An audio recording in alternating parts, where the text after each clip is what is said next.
Amigos, el tema de la reforma fiscal y ese diálogo que va a convocar el presidente, que hoy deben estar enviando las cartas, es importante porque las reformas fiscales afectan, o sea, por default a toda la población.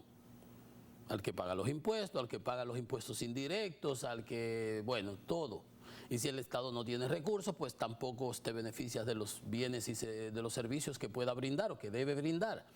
Entonces, es bueno tener pendiente todo lo que ha venido pasando. Nosotros tenemos una inflación subyacente, obviamente, producto del incremento de los commodities a nivel internacional, de los combustibles, de la soya, de los granos, ¿verdad? Pero, por ejemplo, dice la Confederación de Comercio y Provisiones, voy a hacer esta mención porque hay unos, para hacerle el recuento de cuáles artículos no pagan ITEVIS actualmente, y cuando se habla de la ampliación de la base, pues están hablando de ponerle impuestos a esos artículos, para que estemos claros y sepamos de qué estamos hablando. Pero decía la Confederación de Comercio de Provisiones y Pymes, el señor Gilberto Luna, que habían productos como el pollo, el arroz, el agua embotellada, las habichuelas, el aceite comestible, los embutidos, la leche, guandules, café, que han aumentado un estimado de un 48%. Recuérdese que el Banco Central informaba que la inflación de mayo había sido de 10,48, de junio de 9,30 y tantos, y ahora la de julio había sido de 7,30 y pico, no sé cuánto, bueno, 10, 9, 7, o sea, ha ido bajando y seguirá bajando. Pero, sin embargo, estos valores que dice Gilberto Luna de la Asociación de Comerciantes de Comercio de Provisiones son ya palabras mayores, hasta un 48%. Y en virtud de eso dice que las ventas de los colmados ha disminuido considerablemente y que obviamente eso ha afectado el poder adquisitivo de la población, o sea que la población está comiendo menos porque son productos todos alimenticios. Entonces, que las medidas que anunció el gobierno los otros días, en lugar de disminuir los precios, han hecho lo contrario. No sé por qué, lo contrario no debió haber sido, o no se aplicaron o se quedaron en papel. Pero dice él, yo no estoy repitiendo lo que él dice, ninguna de las medidas que ha anunciado el gobierno para disminuir los precios de los productos ha surtido efecto, sino lo contrario, continúan los aumentos. Bueno, ya el gobierno tendrá que darle respuesta. Yo sé cuando se ha subsidiado los combustibles, se ha evitado que traspase a los usuarios. Vamos a ver, para esta semana se congelaron también. Pero en ese sentido, cuando ustedes oyen hablar, como hablan, bueno, se van a poner impuestos a los que más ganan, eso está muy bien. Pero cuando se habla de la ampliación de la base, ¿de qué se está hablando? Bueno, de los productos y servicios que hoy día no pagan ITEVIS. ¿Cuáles son esos?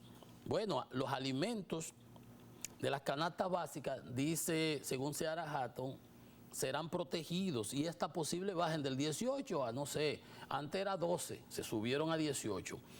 Entonces, ¿cuáles son los productos que no pagan ITEVIS? Los animales vivos, las carnes frescas y refrigeradas y congeladas, el pescado, los lácteos, excepto el yogur, la yogur y la mantequilla pagan ITEVIS. La leche y la miel, para que ustedes vean, o sea que a las carnes, a los pollos, a las carnes, etcétera, pues si le aumentan, si le cobran ITEVIS, pues a eso les tocaría. La exención al día de hoy aplica a los cereales, a las harinas, a los granos y a los productos de molinería, es el arroz, etcétera. Bueno, también están exentos los servicios financieros, los seguros, los planes de pensión y jubilación, el transporte terrestre. O sea, nosotros cuando vamos a Santiago y compramos un Caribe Tour, un ticket, no pagamos ITEVIS. La electricidad no paga ITEVIS. El servicio telefónico sí paga ITEVIS. El agua no paga ITEVIS, la recogida de basura, el alquiler de las viviendas no paga ITEVIS. Sin embargo, nosotros arrendamos un terreno por acá, por la línea, y ahí nosotros tenemos que pagar por arrendamiento, tenemos que pagar un ITEVIS, sí.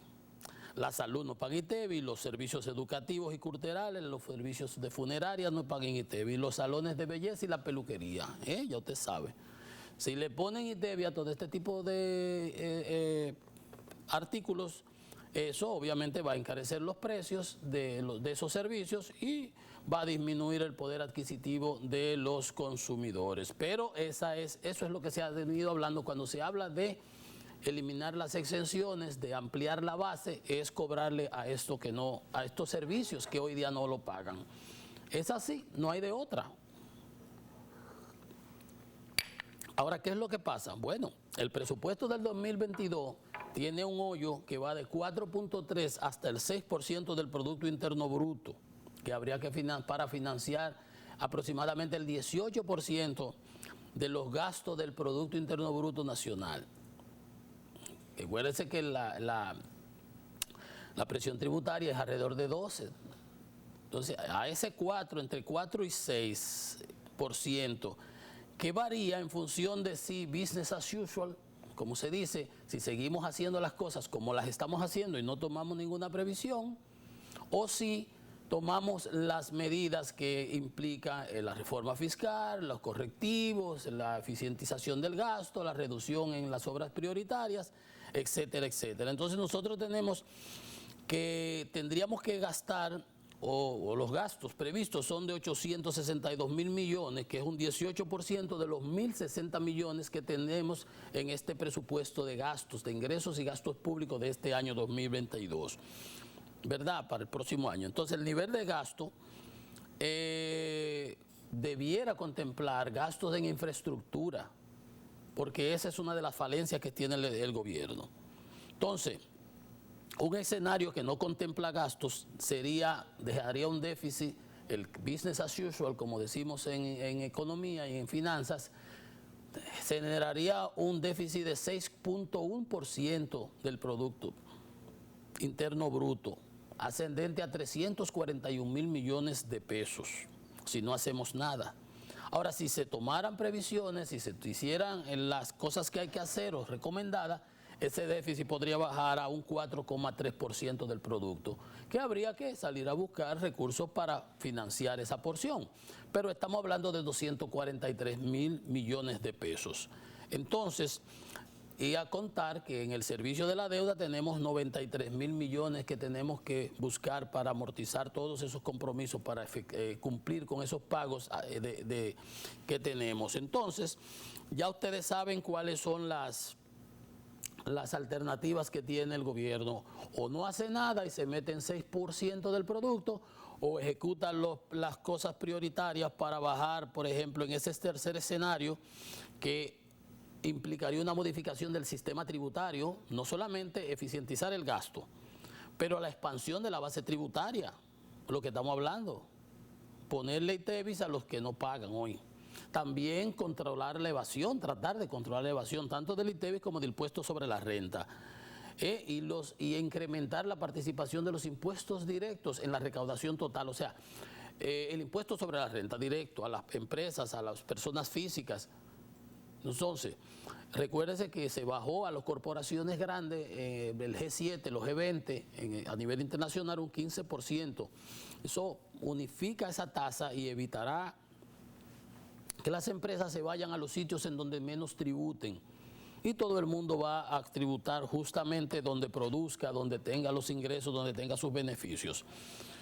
Y la parte fundamental, lo que se conoce como el gasto tributario, que son casi 4% del producto, son las exenciones que otorga el gobierno a diversos sectores. Entonces, racionar, disminuirlo a cuentagota, a quiénes se le puede dar y cuánto se le puede dar. Ya se cumplió con este sector, el objetivo está logrado, pues ¿por qué se le sigue dando exenciones? ¿Por qué seguimos, por ejemplo, con subsidios generalizados en la electricidad? Si a mí no tienen por qué subsidiarme, yo pudiera pagar una tarifa. Ahora, con esas tarifas elevadas, con la estructura que hay, obviamente hay unos sectores que cargan muchísimo más pesado que otros. Entonces, el punto fundamental es que para poder bajar a 2.7% aproximadamente del déficit fiscal, habría que aplicar este esquema, que sería una reforma integral, que tendría muchísimos componentes, tendría muchísimas aristas y que implicaría realmente una discusión que tendría que ser de creación de consenso, de que todo el mundo esté de acuerdo, los sectores empresariales, legítima ante la población, porque cuando tú le digas que tuviste todos esos servicios, que tú me digas que a las mujeres que tú le vas a subir ahora 18% cuando se vayan a teñir el sábado o a pasar el blower, ¿entiendes? O sea, eso va pues, posiblemente entonces a generar que haya más informalidad. Entonces, es un trade-off, es un balanceo. Tienen que ser medidas racionales, pero que también puedan ser aceptadas por la población, que sean legítimas, que la población entienda si es correcto, el gobierno ha hecho todo lo posible. Evidentemente que a nadie le gusta que le metan la mano en los bolsillos y le saquen el dinero. Y eso es lo que hacen los impuestos, para ponerlo de otra manera. Los impuestos es eso.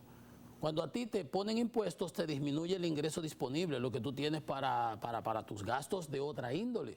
Porque a eso tú tienes que sacarle esa porción. O sea, el gobierno es socio tuyo.